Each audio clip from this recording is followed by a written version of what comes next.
Bienvenue dans Congo Profond, mesdames et messieurs, bonjour. L'actualité au pays nous a dicté même le cadre. Vous aurez remarqué que nous sommes dans une paroisse. Nous émettons depuis Kinshasa, capitale de la République démocratique du Congo, où nous sommes précisément dans la commune de La Gombe et dans la paroisse que l'on appelle Notre-Dame de Fatima. Pourquoi Notre-Dame de Fatima? Nous voulons aborder un sujet phare qui quand même a défrayé la chronique et a fait soulever des vagues de partout. Et pour ce faire, nous recevons pour vous un analyste politique qui porte le nom de José Moussangana, à qui je dis bonjour. Bonjour Eric Izami, c'est un plaisir que tu puisses me recevoir dans ton émission. Vraiment, ça me va droit au cœur, quoi. Merci José Moussangana. Mais vous savez, le Congo, notre pays, a évolué en dents de scie. Autrefois, les sacrés étaient respectés. Mais de nos jours, hélas, le respect a laissé la place à l'indiscipline. On a remarqué que dans l'opinion, depuis qu'on a commencé à participer dans ce qu'on a appelé le choix de ceux qui doivent animer la future CENI, Commission électorale nationale indépendante, c'est-à-dire l'organe qui fait faire des élections et en assurer la régularité au Congo-Kinshasa, il y a eu des gens qui se sont attaqués au prélat jusqu'à siéger, je veux dire, le bureau du cardinal Fridolin Ambongo Bessongo.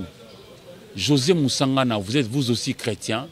Comment est-ce que vous avez accueilli d'abord cette nouvelle du 1er août 2021 où tous on a été ahuris que de voir les Congolais censés partager les valeurs de paix dans un pays qui se recherche à consolider sa paix, mais jusqu'à vouloir désacraliser le cardinal Fridolin Ambongo. Voilà. Bon Eric, il faut dire que je réagis fermement. Je condamne avec la dernière énergie cet acte de violence. Parce que le sacré, c'est le saint de saints. On ne peut pas profaner le sacré. Il vous souviendra que quand l'on se battait pour procéder à l'alternance politique pacifique, les périodes qui ont précédé, n'est-ce pas, l'alternance politique qui a eu lieu au mois de janvier, si ma tête ne se rebelle pas contre moi. Janvier 2019. 19, voilà. Janvier 2019. On a programmé les élections le 9 janvier. Il y a eu même la paroisse Saint-Dominique à Limédé qui a été profanée. Mais de nos jours, même bien avant cela, un à un, selon l'ordre d'arrivée, toutes ces personnes-là sont mortes. Un à un. Ça veut dire qu'on ne blague pas avec le sacré. Le sacré est le saint de saints. On ne blague pas, on peut... Ambongo Fridolin, le cardinal, peut avoir ses opinions, ainsi de suite, mais on ne peut pas s'attaquer au sacré. Pas seulement pour les catholiques, même pour les bouddhistes, tout ça. Les choses sacrées, on ne joue pas avec. C'est sacré, c'est comme ça. Il ne faut pas profaner, il ne faut pas désacraliser. Voilà un peu ce que je puis dire en peu de mots. Justement, alors... Mais il faut dire qu'il y a une raison aussi. Laquelle? De même que je condamne le fait d'utiliser la violence pour revendiquer ce droit, de même que je voudrais condamner ce que moi je trouve de la récupération politicienne. Je donnerai un exemple. Oui, allez-y. En Mbuji-Mayi, par exemple, on a appris chef-lieu de la province du Kasaï oriental. Il y a une lettre qui circule selon laquelle on s'attaquerait à l'église, aux paroisses, à cause de ce qui se passe en Kinshasa. Heureusement, l'archevêque de là a écrit, a parlé, comme pour dire que non, les faits de violence qui se passent là, c'est depuis le mois d'avril. Donc ça n'a rien à voir avec ça. Il y a des avril gens, 2021. Il y a des gens, c'est vrai, qui profanent, mais qui sont assez fétichistes.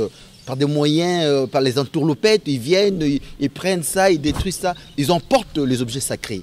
Ça n'a rien à voir avec tout ça.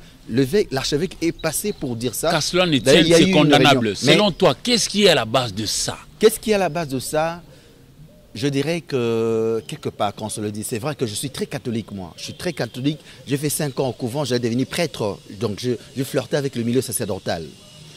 Qu'est-ce qui s'est passé? Tout est parti de la CENI.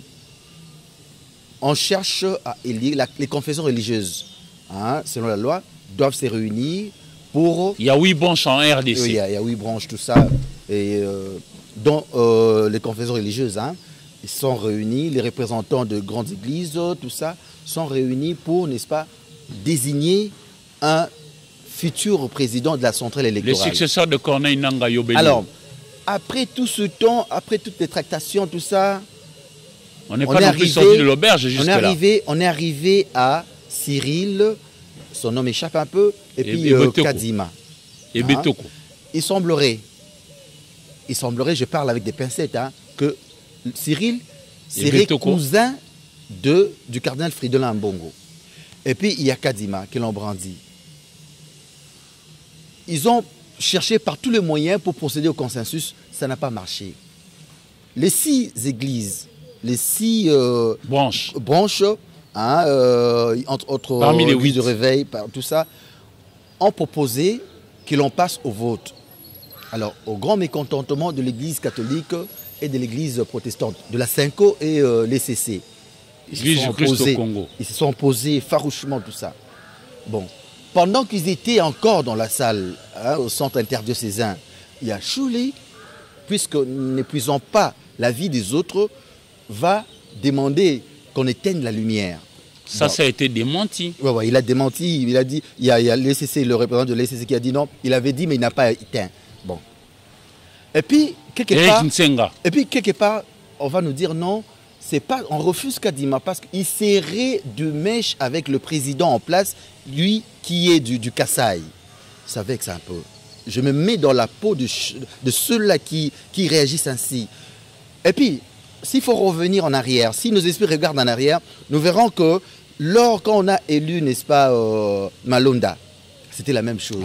Déjà, quand on procédait à la sélection, il y a 3 Kasaïens qui étaient mis à l'écart, simplement parce que l'idée poussée par le cardinal Ambongo, pour qui j'ai beaucoup d'estime, c'est vrai que non, ils sont de la même province que le président. Et que, cela étant, ils peuvent influencer le président de la République. Voilà.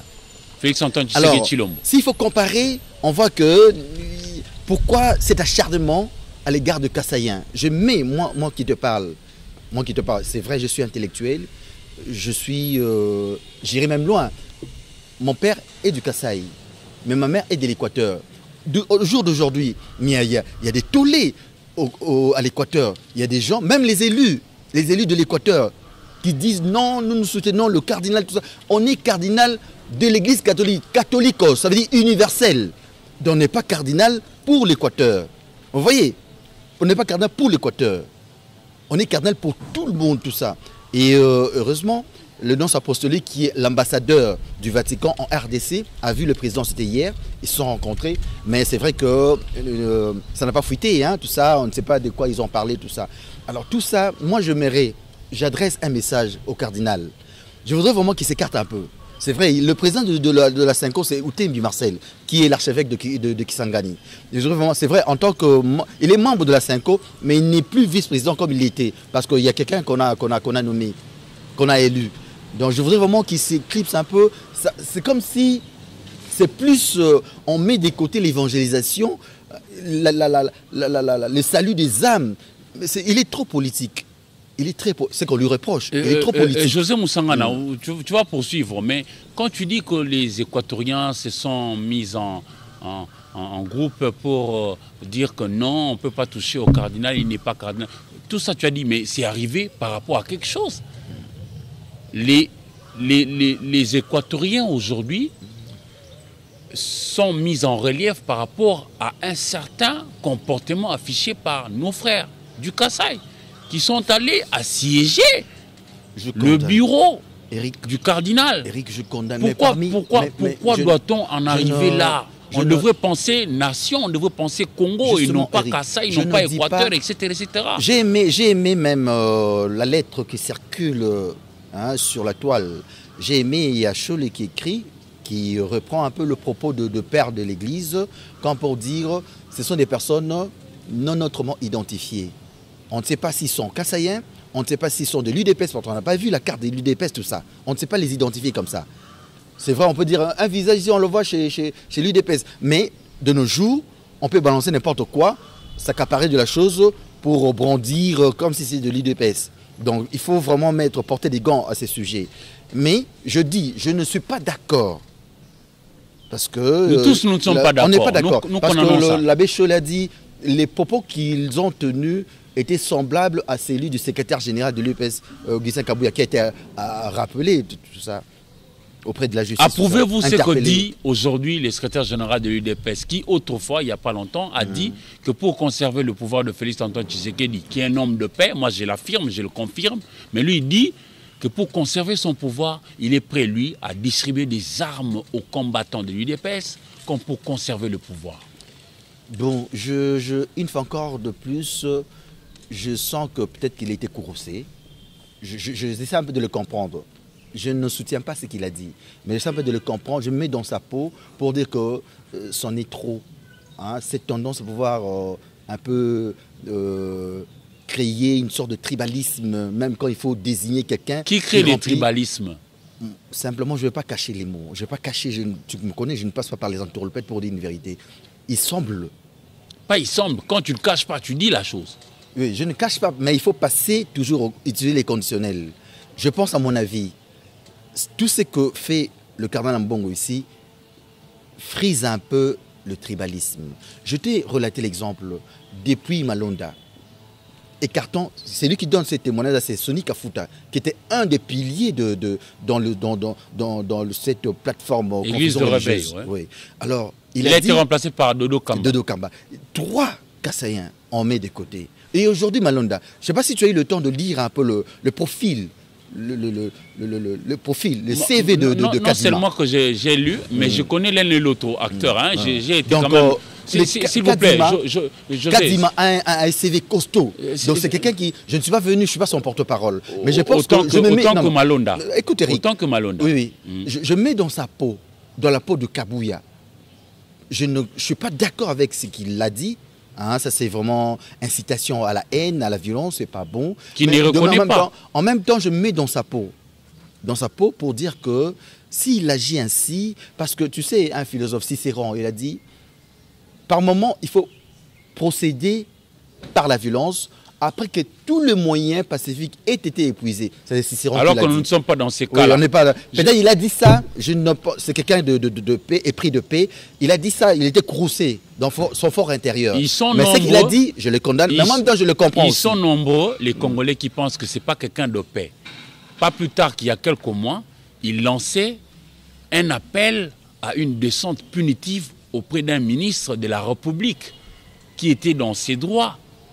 Et lui disait qu'on allait tuer, casser, maison, famille, tout ça. Je ne pense pas qu'il dit ce qu'il pense. Ça peut venir comme ça. Ça peut venir comme ça. Ça aurait été Jacquinda, on l'arrêterait. Sous les coups de la colère, même là, il n'y a pas deux poids deux mesures parce que Kabouya a été interpellé aussi. Il a été interpellé, il a été voir la justice. Aussitôt, il a été relâché. Non, ça veut dire qu'il sont nombreux. Il y a une procédure. Matata Pogno aussi. Ils sont nombreux. Matata Pogno a été relâché. Ils sont nombreux. C'est une procédure. Ils sont nombreux.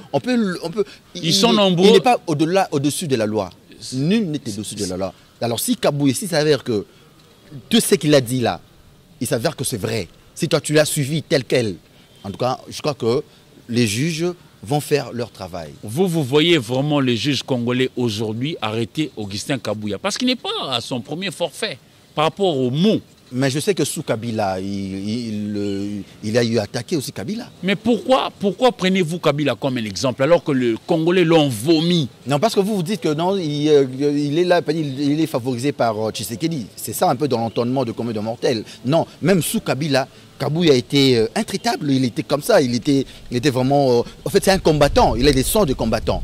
Mais seulement, il faut jouer aussi avec un peu de diplomatie. Est-ce que doit-on rester combattant même lorsqu'on a déjà accédé au pouvoir pour pouvoir apporter maintenant une autre touche positive attendue par notre peuple qui a tant souffert? Je crois que l'histoire de notre pays est différente. Il ne faut pas comparer de fait. Il faut dire que nous sommes, il dit le PS, et en même temps joue en même temps le rôle de l'opposition, en même temps le rôle du pouvoir. Est-ce normal? Oui, ça peut s'expliquer. Pourquoi? Ça peut s'expliquer parce que l'opposition ne fait pas son travail. Vous avez vu le mariage FCC-Cash. À un moment donné, le FCC semblait un peu patauger tout ça, mettre les bâtons dans le roue dans la politique générale du pays, et ça ne marchait pas. Et c'est l'UDPS qui s'est battu bec et ongle pour changer les choses. Augustin Kabouya n'a pas réussi à expliquer aux gens qu'on mettait les bâtons dans le roue. Je te prends un exemple. On est en train de vivre les JO, les Jeux Olympiques. nos athlètes de la République démocratique du Congo ont fait le déplacement de Kinshasa vers Tokyo. Mais personne n'a reçu un rond. Mais je te dis, toi qui dis toujours la vérité sans passer par les entourloupettes. Voilà, ça aurait été sous Sélé Yalagouli, on criait sur tous les toits ici, qu'il a refusé de payer. Moi, je suis de ceux qui pensent que même Nicolas Kazadi, l'actuel ministre des Finances, il n'est pas de mauvaise foi. Mais pourquoi n'a-t-il pas payé? Il y a une logique à suivre. Non, tu es avec moi ici à Kinshasa. Nous sommes... il y a un sérieux problème. N'oubliez pas que nous sommes en pleine crise sanitaire et qu'en ce moment aussi, il y a des priorités. C'est vrai que je salue la bravoure de la Banque centrale du Congo qui essaie un peu de renflouer les caisses en termes de devises, de réserves, de devises, tout ça. Merci. Mais moi, je crois qu'il faut prioriser. Il faut prioriser. En son temps, le chef avait demandé à Sélé Yalagouli de pouvoir s'occuper un peu de nos vainqueurs, un peu de basketteurs, tout ça. Mais jusqu'à présent, ça n'a pas été. Je crois qu'il faut voir. Mais le président ne peut pas répondre. Mais ces langages-là n'étaient pas utilisés. S'il vous plaît, ces langages-là n'étaient pas utilisés. Si on aime vraiment son pays, si on veut participer à la paix, pour permettre au pays de pouvoir consolider la cohésion nationale et de travailler d'arrache-pied pour recadrer les choses et d'avancer, parce que nous avons un problème sérieux, la pandémie du coronavirus. On ne parlerait pas en mal de ceux qui n'ont rien fait. Ils n'ont fait que suivre la marche donnée par le chef de l'État lui-même. Bon, il faut dire que... On a diabolisé les uns, vous êtes d'accord avec moi? Non, il y a à boire et à manger dans ce que tu dis. Sélé Yalagouli, quand vous marchez avec quelqu'un, quand vous êtes partenaire à quelqu'un, on ne peut pas brandir ses faiblesses. Hein? On ne peut pas brandir comme ça. Il l'a brandi. Sélé Yalagouli subissait un peu le pression de la part de sa famille politique. Qui disait quoi? Parce qu'il a mouillé le maillot pour aller chercher les 1 milliard de dollars américains, faire asseoir la gratuité de l'enseignement. À un moment donné, on a senti qu'à chaque sortie du président, c'était vraiment à la place publique, hein, et on informait la place publique, non, comme quoi le président, il y a autant de dépenses, ainsi de suite, tout ça. Alors que sous Kabila, on ne faisait pas ça. Non, les pauvres qui ne parlaient jamais. Je comprends que Fachi est très démocrate. L'erreur de Fachi, l'erreur de Félix Antoine Tshisekedi, il est trop démocrate. Moi, je crois qu'à mon avis, il faut employer une sorte de dictature éclairée. Pourquoi je dis ça? La politique du gouvernement, vous parlez ici, le ministre, je ne sais pas s'il est de l'UDPS, tout ça, les Jeux Olympiques, on devait s'y atteler, se préparer parce qu'on représente la nation. Ce sont des choses à condamner. Là, je suis d'accord avec toi, mais... C'est pourquoi il les a réunis, hein, pour dire il ne faut pas répondre au béaba de vos autorités morales. Il faut suivre la vision du pays, axée sur le peuple d'abord. Mais ce n'est pas tout le monde. Mais je me dis aussi, c'est vrai que Fachi a ses erreurs. Sa grande erreur, sa majeure erreur, c'est d'être trop démocrate. À un moment donné, il faut s'en passer. Il faut dire la vérité, le ministre autrefois de Finances était de ceux qui ne parlaient presque pas. Quand il est sorti de son bois, c'était par rapport aux divergences qu'il y avait avec le directeur de cabinet d'alors, qui lui annonçait des choses qui n'étaient pas conformes à ce que disait le chef de l'État lui-même, Félix Antoine Tshisekedi, par rapport notamment à la construction de ceux de moutons. Et c'est de là qu'est partie la bavure. Mais moi, je reviens sur ma question. L'UDPS, nous tous, nous savons que c'est l'Union pour la démocratie et le progrès social. Ce parti politique a respecté, a milité ici pendant des années, des décennies, dans la non-violence. Mais aujourd'hui, qu'est-ce qui fait que, facilement comme ça, c'est plutôt la violence qui est bandit? Est-ce que c'est parce que la classe de nos parents a laissé la la gestion aux jeunes que nous vivons ça? C'est déplorable. Non, ben écoute, les jeunes sont ce qu'ils sont. Hein. Il faut dire que UDPS, c'est la non-violence, bien sûr, mais il y a des jeunes qui sont... Aujourd'hui, c'est seulement dans le verbe. Non, il y a des jeunes qui sont courroucés. Même là, est-ce que tu sais que Fachi aussi, par moment, a été attaqué avant qu'il ne devienne président? Avant qu'il ne devienne président. Là-bas, à l'UDPS, ce n'est pas que l'autorité morale. Là-bas, il n'y a pas d'autorité morale. Là-bas, il n'y a pas d'autorité morale. Donc, on doit gober tout ce que dit la tête, la hiérarchie. Non. Là-bas, c'est la tête, là. Il y a des oppositions, tout ça. Il y a toujours des tendances. À un moment donné, vous avez senti, ça n'allait pas entre... comment il s'appelait un peu? Benjamin, hein? Fils Moukoko Fils Moukoko, n'en parlons pas, il n'est plus de l'UDPS. Fils Moukoko, il est sorti vraiment de l'UDPS. Il n'est plus de l'UDPS. Tu parles de quel Benjamin? C'est lui qui s'occupe des élections au sein même de l'UDPS. Non, Chabani. Jacquemain Chabani. Jacquemain Chabani. À un moment donné, on a senti qu'il y avait des divergences avec Kabound, ainsi de suite, tout ça. C'est ça l'UDPS. On ne veut pas pour gober les propos de la hiérarchie ex-cathédrale. Non. Tout passe au crible de la raison. Mais aussi, il ne faut pas oublier, ces combattants-là, 32 ans dans l'opposition. 32 ans. C'est-à-dire qu'il faut comprendre, se placer un peu de ce contexte. 37 ans. 37 ans. Se placer un peu dans leur contexte, hein, un contexte de combattants. Hein? Mais maintenant, il faut comprendre. Mais dans un pays qui se recherche dans la paix. Mais qu'est-ce que tu dirais chez les Zoulous là-bas? Je voudrais savoir. Nous ne sommes pas Zoulous. Nous avons notre histoire. On est africains. Non, on a notre histoire. Aujourd'hui, notre cohésion... C'est pas que je justifie la violence, non.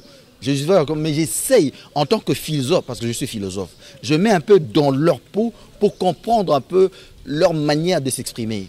Mais aujourd'hui, nous devons consolider une cohésion nationale. Que dites-vous de ceux des Congolais qui pensent qu'aujourd'hui, le pouvoir en place n'accepte pas l'autre son de cloche?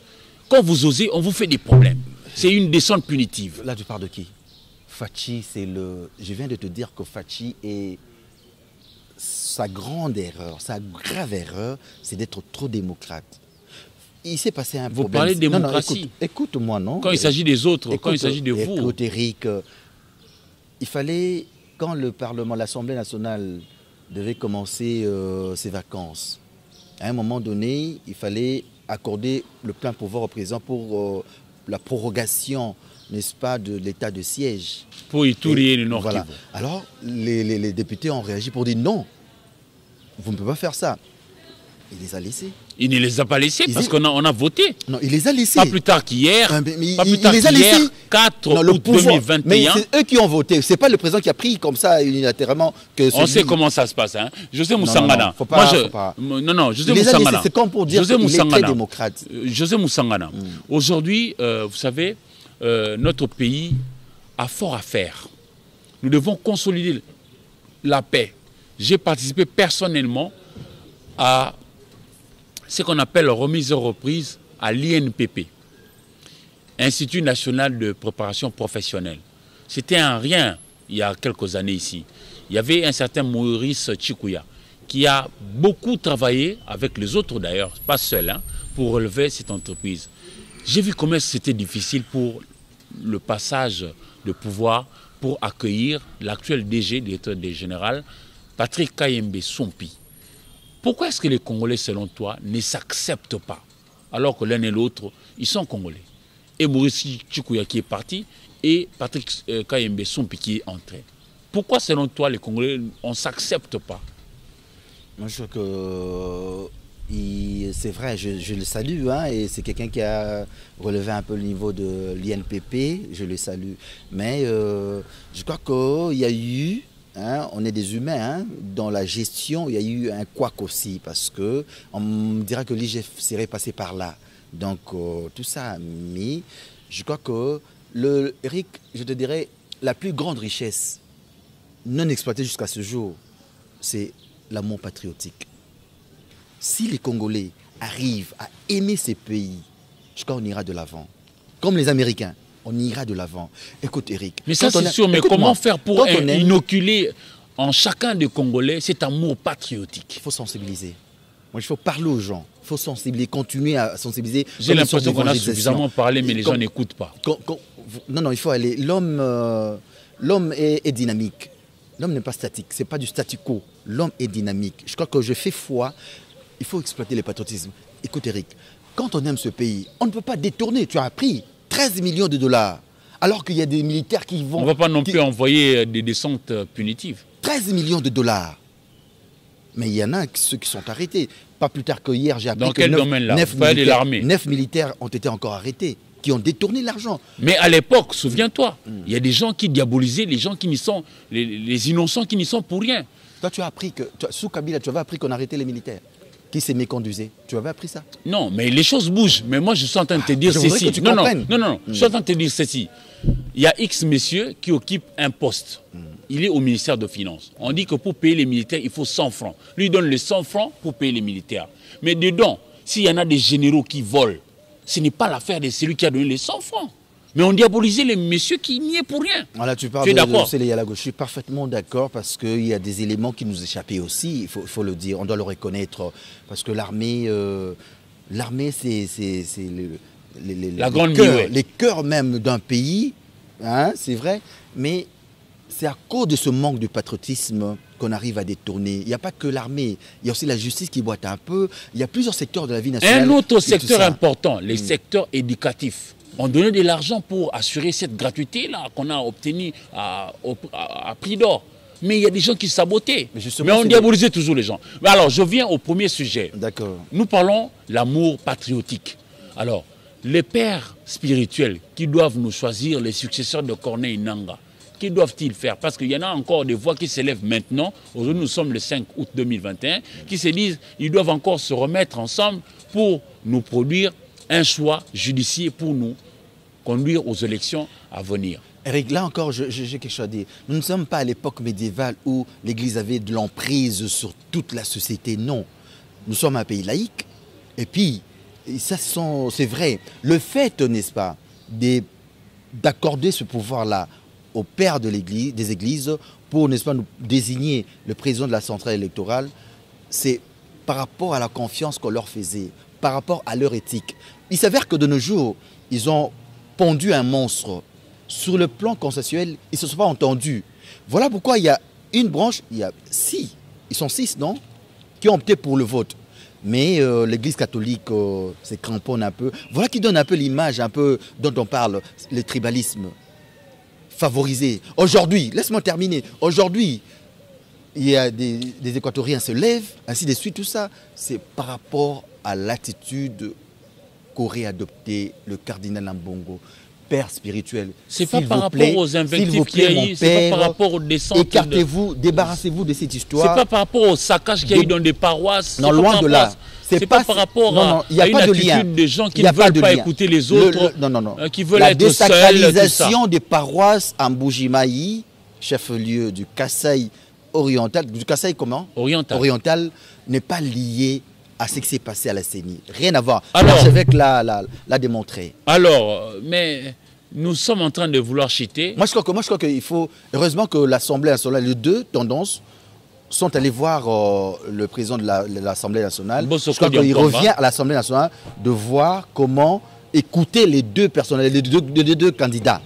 Les écouter. Je crois que la solution revient à l'Assemblée nationale de pouvoir... Alors, que diriez-vous à ceux des Congolais qui pensent qu'on avait empêché à Ronsa Malonda d'être entériné comme président futur de la centrale électorale, mais les gens du Congo central ne sont pas allés casser?